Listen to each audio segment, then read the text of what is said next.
my zone again. Like my body's like, okay, this feels familiar again. I'm Yeah. used to doing this. But that unfamiliar thing, like what's going to happen when I step out there? I don't know what's going to happen. And sometimes that not knowing can really get to us. Sometimes not. Depends on the exact situation. But to not feel anything, Yeah. that's scary. To know you could still feel something and not be pulled into like a full blown panic attack. I feel like Yeah. that's something, right? It's good. Well, think of how boring life would be Mm-hmm. if we didn't feel nerves. Yeah. Nerves, Right? exactly. Nervous. Right. And you mentioned a key word, familiar, Mm-hmm. right? A major source of anxiety is the unknown Right. for most people. And the thing is, the antidote to that is to develop more skills and competence. Mm-hmm. Where you go, okay, I know this is going to be a nerve-wracking situation. This is something I've never done before. So therefore, there's going to be an element of adrenaline. There's going to be excitement. There's going to be nerves. Yeah.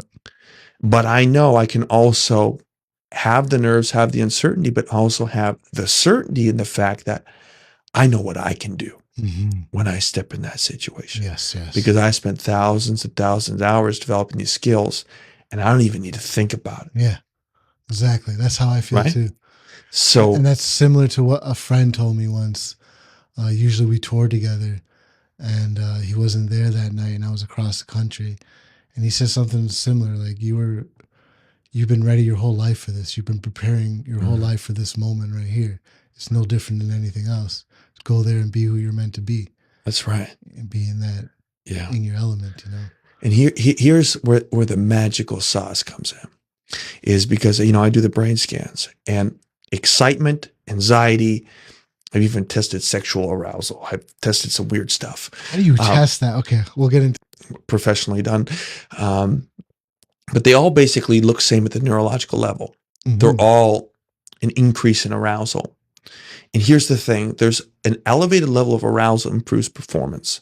Okay. It's just the main distinguisher with anxiety is that arousal reaches such a level where it inhibits and impairs our performance and well-being. Yes. Okay. So the magic lies in developing enough control over your frontal lobes, which modulates the amygdala activity, where you can consciously just dial up or dial down the nerves just the slightest, so that way you can ride those emotional waves and be able to access that peak performance in that moment.